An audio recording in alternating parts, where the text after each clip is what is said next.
Hello all, I hope you're doing well today. There are so many videos that crop up each week that I could focus down on, but I thought I'd put a few of them all in one big video in order to look at the absolute state that the modern UK, that's Y-O-O-K-A-Y, is in. Now, I'm sure at this point you've seen the Robert Jenrick video. It's done the rounds online. He's chasing fare dodgers in London. Now, fair enough to him, but he did look a bit silly doing it, and many people have pointed out he was only chasing one particular type of Londoner. And when he did dob these people in, the staff at these underground stations just couldn't care less. You can see they're just like, yeah, whatever, thanks mate. Anyway, despite Jenrick meaning this to be about fare dodgers, he showed something much more important that the eternal sunshine of the Tory mind is blissfully unaware of. And that's because large swathes of the UK, especially the inner cities, are descending into chaos. Nobody really cares about law and order anymore, even the authorities which are supposed to be guarding the public and making sure things run smoothly. I mean, we're in a situation now where supermarkets up and down the country have to lock up their food and their booze so people don't steal it. And when I say people, I assume it's those evil, toxic, racist, bigoted white males. I'm sure under the Liberal regime I would qualify as an evil white male, and like my toxic brethren, one thing that drives me nuts is this modern MLE English, the one that sounds like that, you know what I'm saying, blood, I can't lie. So it's good news for us in that apparently MLE is changing. It's getting more African. This I can't lie explains it for us. I can't lie, yeah, one of the funniest things to come out of London, particularly southeast London, is the Thamesmead accent, bro. If you don't know what Thamesmead accent is the mixed up a Nigerian accent and the London accent. Fam, he did not lie. He did not lie. Me, I am born and raised in Thamesmead, and Thamesmead boys definitely have an African twang. You know what I'm saying? It's a twang to how we speak, gay. Even if you ain't Nigerian. Yeah, you've got that twang. Well, that's another gem for us to look forward to in modern multicultural Britain. But you might think, look, these lads are just street guys. They're on the fringes, who really cares?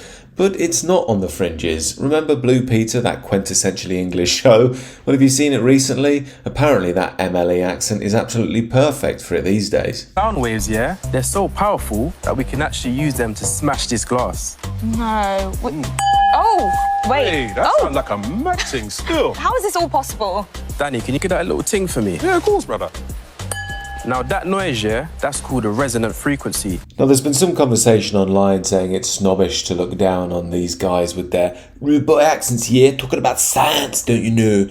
Well, personally, I don't buy that at all. I think this is a problem with our culture where now we tell our young that they have to aim to the sort of lowest common denominator, that which is subversive to the mainstream culture, as if it's more authentic and something to aspire to. Now this plays on the same propaganda model that Gary Stevenson's ridden to fame on. Remember, he talks like that, yeah? I'm going to talk like I'm from the street because I ain't going to lie to you like those people who talk posh. They've been lying to you about the economy, yeah? They're screwing you over. Now this is all part of the neo-socialist paradigm that's at the heart of the modern UK. The underlying assumption is that the mainstream society, quote unquote, is somehow evil, it's not to be trusted, that they're the real people. Of course the reality is that these people in the modern UK are pushed by the very liberal system itself. Once we understand this dynamic, we see why figures such as the talentless Stormzy are so celebrated by the Guardianistas and the BBC. I mean, the Liberal regime treats Stormzy like he's some gritty poet, speaking hard truths from the gutter, yo,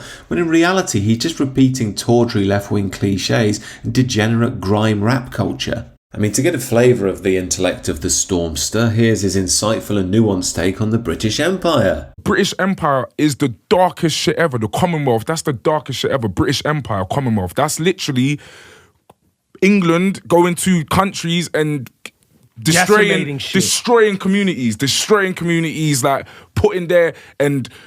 Like Britain has kind of like, that was back in the day, like, that's nothing to do with us, like, you're all here now, so yeah. Yeah, before the British Empire, it was just communities, communities hanging out, and then the British Empire came along and broke them up, it was dark. Yet these are the worldviews that are indelibly tied with this way of speaking. Accents, language are very important. They carry cultural signifiers and messages. So when Blue Peter are putting it front and centre, it's not a good sign for the rest of the UK. And plus, purely aesthetically, it just sounds stupid, doesn't it? I mean, all that I can't lie. And I'm not the only person who thinks this. Even the cool black Americans who they're supposed to be emulating seem to agree with me. To the UK, but the way I be dumping on them, man, them rappers is horrible, man.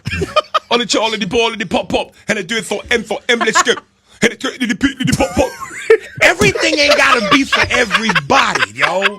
That is garbage. Oh, that's good. But I suppose the kids have got to try and rebel in some way. It's human nature, isn't it, not to want to sound like the royal family. However, it seems that many of our rude boys in this day and age have forgotten that the king would be more on their side than he would his own people's. I think this is what really bugs me. Rebelling against the system and norms is part of your adolescent stage. You need to do that for personality formation and to grow a backbone and so on. But there comes a time where you realign with tradition, you understand hierarchy and standards, and that becomes the full maturation of the human being. If you remove that, you basically create a society of adolescents. And bringing together both these strands is an adolescent, quote, Aboriginal who's flown all the way to London to do her rap in front of Buckingham Palace. Should warn you, the language is a bit spicy here.